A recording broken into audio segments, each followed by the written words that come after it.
So hello guys.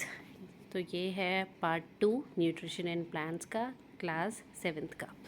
तो हमने अभी तक पढ़ा था फोटोसिंथेसिस, उसके आगे हम लोग कंटिन्यू करते हैं other mode of nutrition and plants. ठीक है, तो यहाँ पर कुछ प्लांट्स ऐसे हैं जिनके पास में क्लोरोफिल ही नहीं है, वो ग्रीन पिगमेंट ही नहीं है प्लांट्स के अंदर जिससे वो अपना खाना बना सके। तो ये प्लांट्स किस तरीके से बिहेव करेंगे, ह्यूमंस या एनिमल्स की तरह, जो कि हम खुद ही प्लांट के ऊपर डिपेंड होते हैं। उनको ही क्या कहा जाता है, हिट्रोट्रॉपिक, या फिर तो हिट्रोट्रॉपिक मोड ऑफ न्यूट्रिशन को फॉलो करते हैं ये। ठीक है, अभी इसके लिए बहुत एक अच्छा और इंटरेस्टिंग सा एक एग्जाम्पल है, जैसे कि कस्क्यूटा उसको हम लोग बोलते हैं। बेल देखी है आपने, काफ़ी पेड़ के ऊपर कहीं कहीं ऐसे बेल चिपकी हुई रहती है ना, किसी किसी पेड़ों पे रहती है। तो वो क्या होता है, this is a plant called cuscuta या फिर तो अमर बेल। It does not have chlorophyll, उसके पास में कोई क्लोरोफिल नहीं है, लेकिन फिर भी उसको रेडीमेड खाना मिल रहा है किसी प्लांट से। कैसे? क्योंकि वो किसी प्लांट के ऊपर चढ़ गया है, क्लाइंब कर गया है। अब जिस प्लांट के ऊपर उसने क्लाइंब करा है ना, जिस पेड़ के ऊपर वो चढ़ गया है, उसको हम लोग बोलते हैं होस्ट। और जो चढ़ गया है, जैसे कि कस्क्यूटा या फिर तो कोई बेल चढ़ गई है, उसको हम लोग कहते हैं पैरासाइट। ठीक है, तो जो अपने खाने के लिए किसी के ऊपर डिपेंड हो जाए या फिर जो इस तरीके से क्लाइंब कर जाए, उसको हम लोग पैरासाइट कहते हैं।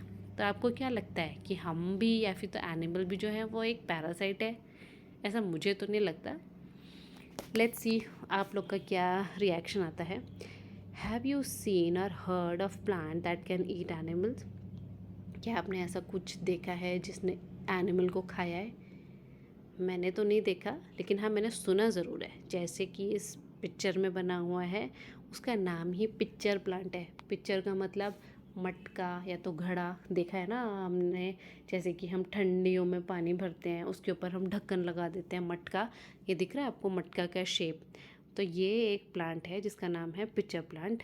ये घड़े का शेप होता है जिसके ऊपर ढक्कन या फिर तो लेड भी पाया जाता है। ठीक है, इस मटके जैसे स्ट्रक्चर के अंदर होते हैं हेयर लाइक स्ट्रक्चर्स। ठीक है, अगर कोई एक इंसेक्ट गलती से बेचारा गिर जाए इसके अंदर, तो इसके अंदर जो हेयर प्रेजेंट होंगे ना, वो उसको कैप्चर कर लेंगे, वो उसको ट्रैप कर लेंगे उस इंसेक्ट को।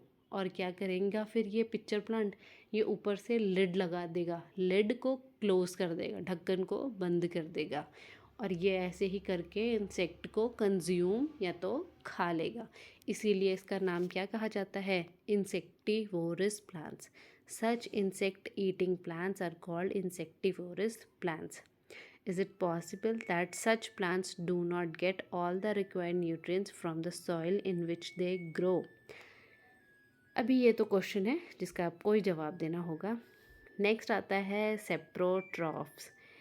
अभी हम लोग बात करेंगे, जैसे आप लोग मंडी में जाते हैं, आपने मशरूम जैसे स्ट्रक्चर देखा है कभी भी? मशरूम खाया भी होगा कभी।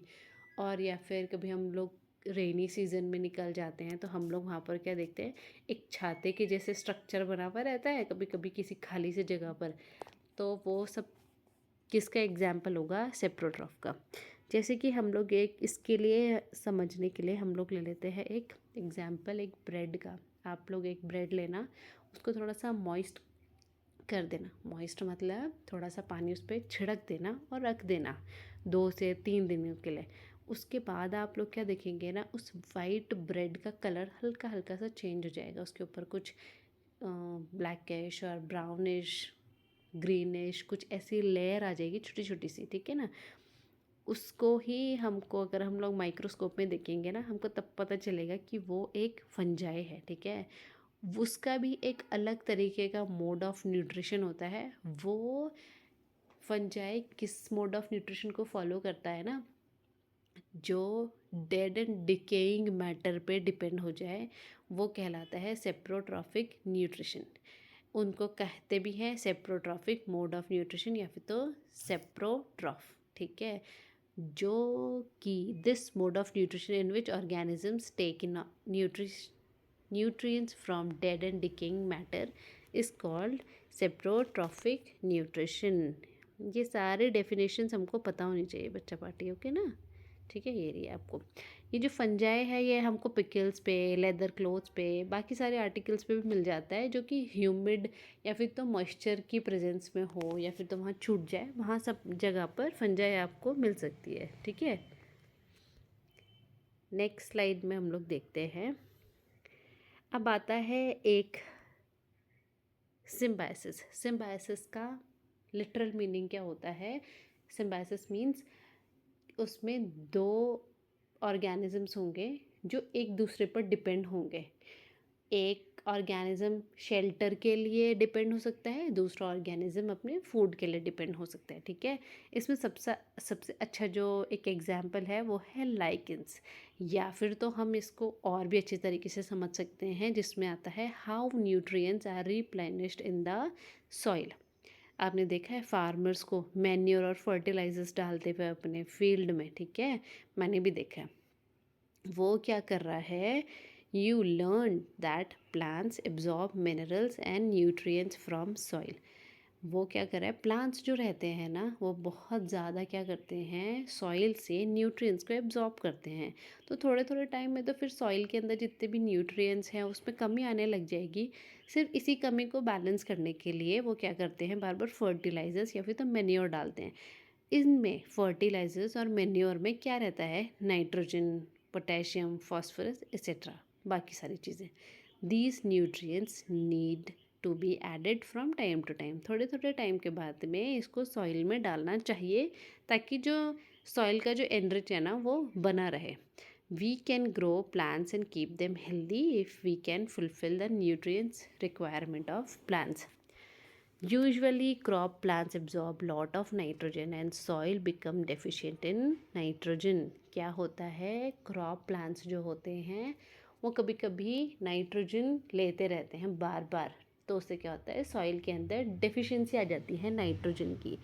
इसके लिए अब एक बढ़िया से बैक्टीरिया की एंट्री होती है यहाँ पर, जिसका नाम ही है राइजोबियम। वो क्या करता है, एटमॉस्फेयर में प्रेजेंट नाइट्रोजन को वो मिट्टी के अंदर मिक्स कर देता है, बढ़िया तरीके से मिक्सचर बन जाता है सॉइल के ही अंदर। उस मिट्टी के अंदर जो नाइट्रोजन अब मिक्स हो गया है ना, अब वो रूट्स के थ्रू प्लांट्स को मिलने लग जाता है। लेकिन rhizobium can not make its own food, लेकिन जो राइजोबियम है वो अपना खाना तो बना ही नहीं सकता। तो so it often lives on the roots of grams, peas, moong, beans and other legumes and provide them with nitrogen. ठीक है, तो राइजोबियम क्या कर रहा है ना, ये जितने भी लेग्यूम्स हैं, जैसे कि हमने अभी पढ़ा ग्राम, पीस, मूंग, बीन्स या फिर तो लेग्यूम्स, अंटे लेग्यूम्स मतलब दाल। ठीक है, उन सभी को वो नाइट्रोजन प्रोवाइड करता है, लेकिन नाइट्रोजन तो दे रहा है, उसके बदले में कुछ लेगा भी तो लेगा। वो क्या, शेल्टर। वो लेगा शेल्टर वहाँ से और फूड किससे, प्लांट से। दे दस हैव अ सिम्बायोटिक रिलेशनशिप। और इसी तरीके से वो दोनों जितने भी लेग्यूम्स प्लांट्स हैं और जो राइजोबियम बैक्टीरिया है, ये आपस में मिलकर के एक सिम्बायोटिक रिलेशनशिप मेंटेन करते हैं। This association is of great significance for the farmers. They can reduce the use of nitrogenous fertilizers where leguminous plants are grown. यहाँ पर थोड़ा सा फर्टिलाइजर्स का यूज़ हम कम कर सकते हैं, किसमें, लेग्यूमिनस प्लांट्स में। दालों के जो प्लांट्स होते हैं ना, वहाँ थोड़ा सा हम लोग कम यूज़ भी करते हैं तो चलता है, क्योंकि वहाँ पर राइजोबियम अपना काम कर रहा है। ठीक है ना, तो इस वाले चैप्टर में अभी तक हमने ऑटोट्रॉपिक या फिर तो पैरासिटिक, सेप्रोट्रॉफिक, इन सब के बारे में पढ़ा। इंसेक्टिवोरस के बारे में भी हमने पढ़ लिया। इसका नेक्स्ट चैप्टर जो कि है न्यूट्रिशन इन एनिमल, उसमें हम लोग एनिमल्स के बारे में पढ़ेंगे, नाम से ही पता चल रहा है। तो ये था, फिनिश हो गया ये चैप्टर। इसमें कोई भी डाउट है, कैसा लगा, अच्छा लगा, ख़राब लगा, कुछ भी सजेशन हो तो प्लीज़ कमेंट करना, और अच्छा लगे तो इसको भी आग की तरह फैला देना। धन्यवाद।